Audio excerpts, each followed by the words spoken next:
بسم الله الرحمن الرحيم دمانتي waa salaamtii haweenweynaha kulmiye maanta waxa noo sharafa aragii wasiirada la socdaba inaanu nimaadno xisbiga kulmiye xaruntiisa oo aan la kulano haweenweynihii xisbiga kulmiye ee xisbiga u ahaa lafdhabarta walaalayaal waxaynu ognahay dhibtii ka soo gaadhay doorashada iyo hawsha u marteen dumar ahaan inay ahayd tii ugu badnayd markhaati baan ka nahay haddana su-aal kale haddaanu weydiisaan oo tidhaahdaan waa yahay masabyadii dowladda haweenku maxay ka heleen waxaan ku jawaabayaa waxay ka heleen inta ugu yar oo labadaasi mees qabtaan haddii la weydiiyana waxaan leeyahay duruufta dalkeenu maraya iyo dhaqankeena iyo garaadka dadkeena inta badani saynu maanta u dhaqanno ayaa keentay oo qasabtay inaa hawsha olayaasha iyo doorashadana dhibta u badsataan marka manaasibta dowladda la qaybinayana habluhu aanay wax badan helin waa heer maanta ay marayso dhammaan bulshada meelay joogtaba maxaa marka manaasibta la qaadanayo dumarka xagga dambe loo mariya waa su-aal taalla oo weli la isla garan laayahay dadka inta badan inay arrintaasi qalad tahay waynu ognahay xagga islaamka haddii laga eego dowladaha dadka muslimka ugu badani ku nool yihiin ay ka mid tahay bakistan waxaa had iyo jeer ay ka mid tahay bangladesh mar walba inta badan waxaa ka ra-iisul wasaare oo dalka hogaamiya haween markaa diin ahaan marka halkaa ka eegto dee diinteenu dumarka may reebin waxaa iska rabgala marar badan dhaqamada dadka oo siyaasadda ka xoog weynaada dhaqamada dadka oo ilbaxnimada iyo sayniska iyo horumarka ka hor yimaada may fogeyn oo ilaa 170 sano ama 80 sano ka hor bay ahayd markii la lahaa haddii iskuullada la galo waa la gaaloobayaa yaan inamada la geyn 1990 bay ahayd markii la yidhi jaamacad ha laga dhisay weyn oo geeska africa ah magaalada sheekh ee somalilan dadkii markaa joogay diideen ay yidhaahdeen inamada naga gaaloobaye naga daaya kharduum baa laga dhisay taasi waxay kaliftay inay maanta dhalinyaradii soomaaliyeed kharduum u maraan tahriib si ay tacliil ugu helaan 60kii iyo 90kii bay ahayd markii la lahaa ninkii inantiisa iskuul ku daraa inay ibtiloobisa soogo ay khalad ba ahayd in iskuula geeya way nool yihiin hablii ugu horreeyey ee iskuula qoray xataa inankii ugu horreeyey iskuula qoray baa nool number 1 caraqaad weli ugu nool qof iskuula geeya isagaa ugu horreeyey hablihiina way nool yihiin ugu horreeyey ee iskuula dhigo adnadana ka mid a oo halkan iskuulkooda fara la geeyey jabuuti markaa marbay dhaqamada iyo fahamka dadka iyo sida maslaxa dadka u sabaysan tahay ay dhib badan tahay mashaakilka dhaqan ama attitude-ka maskaxdeenu say maanta u fikiraysa bulshadeena ma aha ta dumarka hortaagan inay siyaaseen horu maraan dalkoo dhan bay hortaagantay halkan kambeyn baynu gallay waa gutatay haddaa kulmiye tihiin shacabweynaha kulmiyoona loo gutaday madaxweynea la doortay siiraanyaa la doortay anaa ku xigay waa tii oo socoto un ololihii kulmiye kolka waxa wey madaxweynaha la doortay maxaa laga rabay su-aashaa lafteeda iyo kala dooran doonaba waa la isweydiiyaa maxaa laga rabaa dad badan waxay ugu eg tahay madaxweynaha aan doortay dowladda aan doortay waa inaan anigu dhaafana qof ahaan haa waa dasha xaq badan waa tacabtay haddaba dheeftay aan isla eegno dheefta leelayaa maxay tahay hadday dheeftu noqoto mid qof gaara u gaadho dalku loo socon maayo dalalka habsaamay haddii qofku u tirsan dheeftan aniga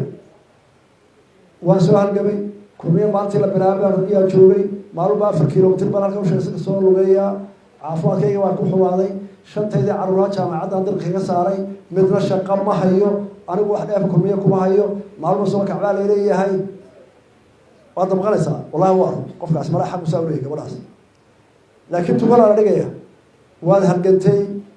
saddex madaxweynaad dooratay tacabkaagii baad gelisay tacabkaagii waxna kaa soo gaareen haddaan si kale u dhigo haa way kaa soo gaadhay shantaa carruur jaamacadda ka soo saartay waxaad ku soo saartay nabadgelyada ka jirta dalka nabadgelyada yaa abuuray nabadgelyada waxaa abuuray dowladdii aada dhistay dowladdu kow maxaad madaxweyne u dooranaysaa maxayn u halgamaynaa dadka aada xukunka u dhigtay madaxweynuhu ka mid yahay wasiiruhu ka mid yahay ee xisbigu ka mid yahay oo arka caqliga dowladdu ay ku shaqeyn doonto dejinaya waxa kow ka ah inuu dalku nabad ahaado uu gudihiisana nabad ka ahaado cadowgana nabad ka ahaado haddii kale iskuula tegi maayo jaamacadda laga bixi maayo shaqana la doonan maayo la xaragoon maayo wadaadna kitaab intu soo qaato masaajidka akhri maayo haddaan nabadda la taagin kow way waajibka horeynaysa markaa waxaad isweydiinaysaa markaad ku dhibaysa aragto waxma la hayaa tii guud waxbay ka soo gaareen dowladdu maxay qabatay hawlaha dowladda laga sugaya way fara badan yihin mana wada qaban karto waxaanay wada qaban lahayd si oo dhammaan la isla wada fahamsayay dowladda maxaynu ka doonaya laba nabaddaa gudaha haddii la helo tii cadowga haddii laga nabad galay oo dad ilaahay u diray uuna hayaan tii gudaheedana waa la helaa dee nabad gudaheeda xaafad kasta jaarka markuu ciyaalkii islaayo stashigii kala furaayay hadday magaalooyin islaayaan hadday degmooyin islaayaan hadday beelo isku dhacaan dowladda waajibkeeda waxa weeye inay dadkii nabad ku hayso meel walba tuulo walba gurigaaga waana nabad ku seexataa dowladda ka mas-uula markaa dowladdu waxay la halgantay waxa badan tahay inay nabadgelyo hadda mise biyaad cabto hadda mayse tacliin aada qaato hadda mayse shaqadu horta waa inaad nabad ku seexato soo toosaabaa muhiim adiga carruurta waxaa noo dhibaatada inaga asitay nabadgelyada dumarkoo qura maaha taan doonaya inaan fahamsiiyo oo xaqii ay u lahaayeen inay tala dal ka qayb galaan dhaqan ahaan weli waxor taagan yihin waxaa la mid a dadkeenu intiisa badani dowladnimada ma fahamsan tahay mise way ka hor imanaysa dhammaan dowladda u jeceliya dadku ka rilmiga geela raaca ka beerta fala ka doonida saaran ka suuqa jooga ka birta tumaaya ka mutacalimka ee qurbaha jooga ee jaamacada way ka soo baxay ka kabaha to nin waliba dowladnimo u jeceliya waayo muu arag qofka somaliland dowlad markuu dhintay carruurtiisa kafaalo qaada dowlad markuu dhintay isaga aasis dowlad markuu gawbo isaga wax siisa dowlad au kaga maarman heerka muu aragtay geesi afrika kaga dhici waa waddo aynu higsanayno fog marka qofkii haddii aanu haynin dowladaha kuweena dhoofa iyagoona aada waxay idhahdaan kanadaan ka imid oo waa meesha adduunka ku nool wanaagsanoo dowladda waxba kafaalo qaata waar waxaa way soo mareerka ma gaarsiiye ma gaarsiinaa mise kuwaas ma dhahna waa wanaagsan halkan fadhinaa baa taala markaa dadku la yaab ma laha marxaladaha aynu marayno hadduu intiisa ku midsan reerkiisa oo waliba sii sarrif maayo laakiin qolada xisbiga ah iyo inta dowladda hayseen la hormariyey ila dad bayna sugaayeen habluhu iyagaa yidhi kulmiya annaga xisbiga kulmiya oo xisbigu muxuu yahay waa dad su tagayo dowladda wanaagsan dhisaaya oo idin horumarinaya innagaa balantaa gallay macid baa la gelsiisay macid baa la soo doortay sooma halkan lacag maydaan iman shirkad maaha macaash ka qaataan dhibaata u timaadeen laakiin waanu isxir saarnaa waxaanu nidhi haddaan kulmiyo nahay waxaanu nahay dad gobolladoo dhana oo somaliland darasa oo doonaya inaynu dhisno dalkeenna oo maxaynu u dhisaynaa waxaynu wada leenahay oo ina wada anfaca oo dowlada oo dhibaatadan kala qoqobkaa inaga saartaa baynu u wada soconaaban tii way hawl badan tahay dhaqankaa ka hor imanaya duruufaha ka imanaya dhaqaal ka hor imanaya iminka labadii sano u dambeeyay dowladda dhisnayd waxaynu la halgamaynay oo waktiga intiisa badan ku baxday oo saxa oo xooggeenu ku baxay oo taamkeenu ku baxay in dadkeena aynu si ogoleysiino colaadda dhexdooda ah deegaamada isku dhacdooda waxay u baahan tahay in aynu dalka marka la isdoorto qofka iyo dowladdeenu doonayna aynu si ballaaran u wada fikirno ee taabashada qof ahaaneed haddii ay kugu dhigto ood soo eegto waxaad ka hadhaysaa geedigii tooganisahay anuu dafina waxaa qabateen anoo ogol inaydaan dheef badan ka qaadan dad markatiin laakiin haddana waxaad ilaahay ku madsaa tacabkiini maanta dalku xudihiisa oo dhan waa nabad oo cadow lagama baqayo soo weeraro cilmiga waxaa kaloo nabada juhdigiini iyo tacabkiini in degmo kasta iyo gobol kastoo dalka kamida laga doonay nabad dadka walaalaha wadiya khilaafaadkooda in la xaliyo oo dadkii la is ogolaysiiyo oo waxyaalaha yaryar ee aada u gaaban ay isku dilayaan ee dhiig ku daadanaya in laga saaro oo la koriyo walaalayaal inagoo gacmahaas qabsano oo midoobno is aamino mooye midkeena meel gaari maayo fariintaasoo kulmiyana faray oo ti aanu qaadayno doorasho walaay ah inaanu dadka gaarsiino ayaa iyadana lagu horsharay iyana guul laga gaaro waxaa kaloo guul laga gaaro oo ogtihiin amniga magaalooyinka waaweyn oo intaasoo qof isku timi iyo mid horumarka necab har iyo habeen in loo helo yahay oo dad ilaahay dalka jeclaysiiya ay ka shaqaynayaan oo afarintii xisbiguna faray ee layidhi dalkaynu hogaaminaynaa ilamayna odhan inagu intan waxlaanu qaadana aanu dalka isku ilaalina dhammaantii nabadiisa taasaa lagu fognaa tacabkiinii oo gaaray oo qayb ka heshay intaa waxaa ka sii culus oo tacabkiini galay halkan markii aynu doorashooyinka galaynay dimuqraadiyadoo inagu cusub doorashooyinka inagu cusub waanu darjeena xisbiyada haddii layahay waana darjeena waa in dhaqan inaan aqoon baa dhacay markii microphone la qaatay tarsiga waxaan u qaadanaa cay iyo colaad iyo dadkoo la isu bahargeliyo beenka xanaftiisii oo si aan ilbaxnimo ahayn loo adeegsaday waxaan weliba leeyahay doorashada soo socotana haddaynu kulmiyo nahay aynu ka waaya aragno ka u cid joogay ka wadar joogaa walaalka aynu tartanno sida ardayda imtixaanka ugu tartanto aynu ka tartanno sida inta shax la wada ciyaaro aynu faramoodka la isaga tiro yaynaan dhaqankeennii iyo walaaltinimadeennii iyo dadnimadeena ku xadgudubaan leeyahay waayo aragtaan aan ka qaadana soo socoto taa waxaan kaga jawaabayaa su-aasha la isweydiinayaa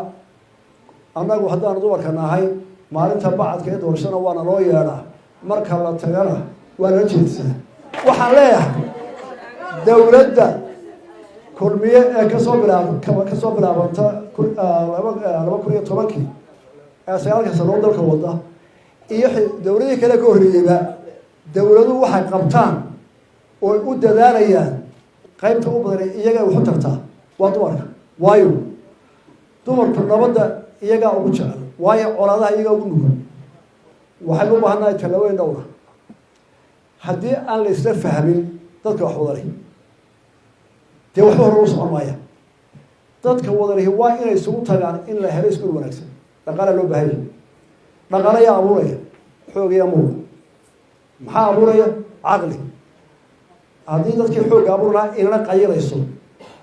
haddii inantina waktigeedii inta badan aanay ogolan beenay dhidido habluhu oy tacbaan oo u qabaan dumar hawlma qabtaan arrinta iskuul geeyaa mooyaane bini aadmu wuxuu lagu maray waa tacab tacabkana inaynu isfarraabaa waajiba ka saddexaad waa dhaqaalaha intiisa badan waxaa haya dadka shicibka ah waayo waxaan ku noolahay suuq xora kaa dhaqaalahaya haddaanu dadkiisa u turin haddaanu dowladdiisa u turin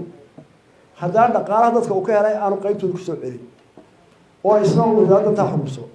dee meel gaari mayo taa lafteeda in la isbaro oo la isla ogolaado oo caqliya la isu qanciyo ayaa iyana meesha ku jirta oo iyana waxay ku jiraan marxalad barashaa lafteeda taa lafteeda oo iminka ninka lacag helaa waa xaajiga markaa waxa laga helaa laba canaananba si aynu taa u gaadho onu cisbitaal wanaagsan u helno oo aynu waddo wanaagsan oo aynu arday wanaagsan u helno waa inaynu maskaxda ka heshinaa iyo maanka ka taajirka ka faqiirka gabadha dhalinyarada oday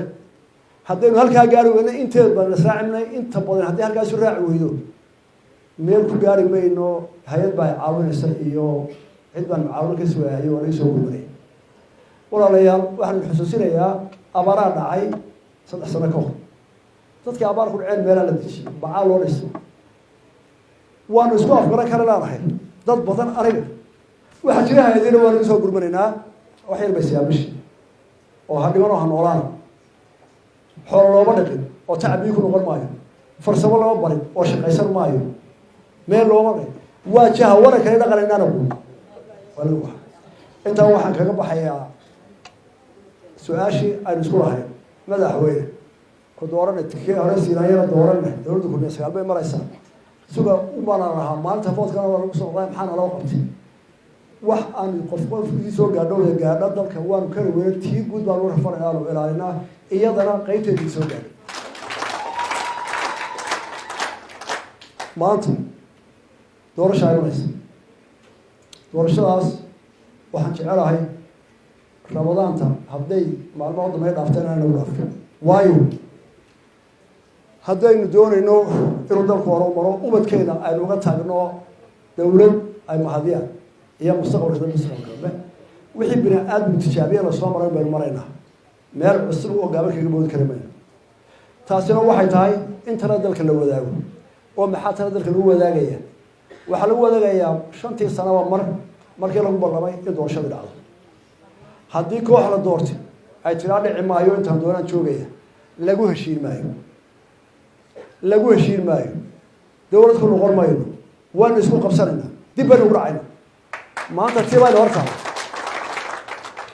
ma dhacayso dimuqraadi baan ahay golahana dhaxal buu ku soconaya golaha guurtigu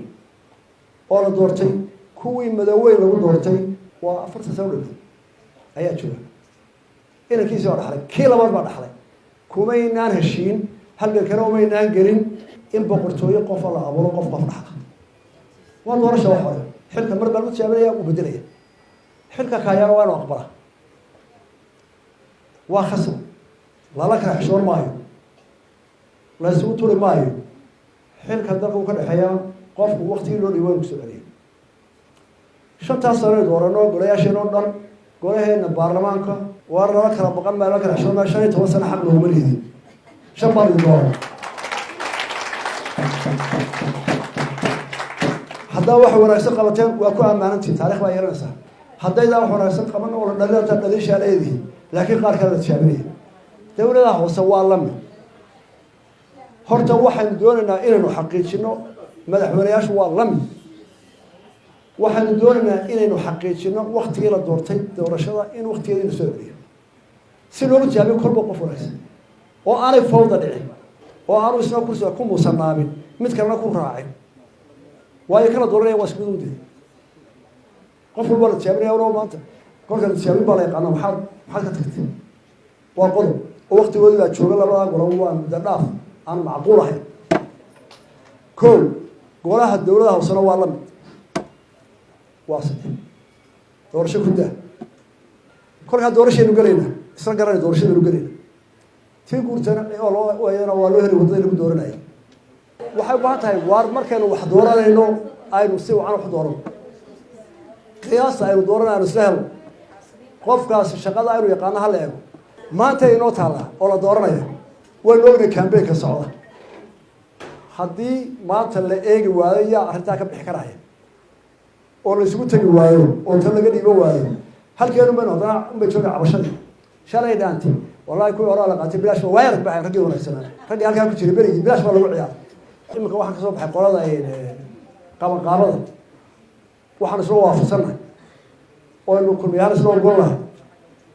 bal taad dhex maraysa qaranka iyo sharciyada qaranka ha joogto waar kulmiyo dhexdiisa ergada soo socota gudidii qabanqaabadana wala ciido ka joogtaay waxay yeelaysaan hablahaas ay naga cabanine in badan baa ka badsanay reeraha waxa doontaa si hablaha waxa loo dhilka loo buuxiyo hablaha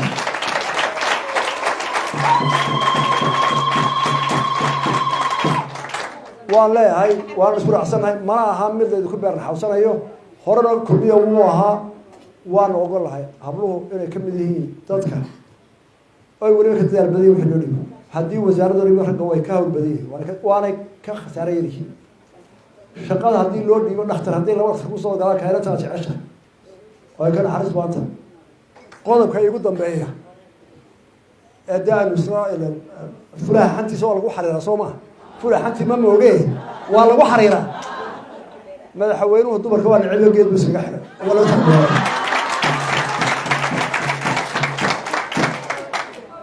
horta ana ugu waxa diin ibteen hawl waxay u tiraahdaa hawsha fulin dalka sharci ku soo dabaan sharci ku dhaq maamulka dawladeed iyo qaab dawladeed dumarka wixii hawlna soo dhex marto ee hawl xisbi naga dhaxayso ee hawl dawlad naga dhaxayso dariiqooda waliba ixtiraam loo raga ka mudan baan mariya hablaha dawladda iyo xisbiga hawsha ay loo diidaa haddaan ixtiraami waayo uga wanaagsanaan waayo waa khalad waa qodob hablaha wixii shaqo ahayn inuu isku dhimaado ama xaq u leeyihiin waxaanu nahay dowladdii u horreysay tii siraayo waswasa kulmiye haddaanu nahay annagu waa sii xoojinay ee hablaha mar labaadkii intuu kaabinadku isku raacay u gudbisay xaqooda siyaasiga ay siiyo weliba tii waa dhaafinaa hore waxay hablaha koota la siiyay waxaan ku yiri koota ayaa la siinay ha loo xiro 8 xubnood oo dhexdooda ku tartama wadada si aan loo oradinba si aan distooriya loo oran distoorku ma ogola kooto ee wuxuu leeyahay muwaadiniintu way simeeyeen muwaadiniintu way simeeyeen laakiin waa dhaqankeedu awood badan u kala siiyay xagga siyaasadda markaas 8 xubnood xisbi waliba gobolada saddex u reebo saddexda hablood marka iyagu ha tartameen heblaha murashax heblaha saddexdooda goon loogu tirnay marka codka la tirnay nimadii la tirnayo habnin baa gaar loo tirnay dhib male sanduuq labaad male kharash labaad male meel labaad male waa la tirnayaa saddexda hablood sabka tir badan baa soo baxay hawlma sabab lagu diidan male waan ku dheereeyo waan kala raagnay ismanana daafacayn ilamana doodayne waan idin xog waramay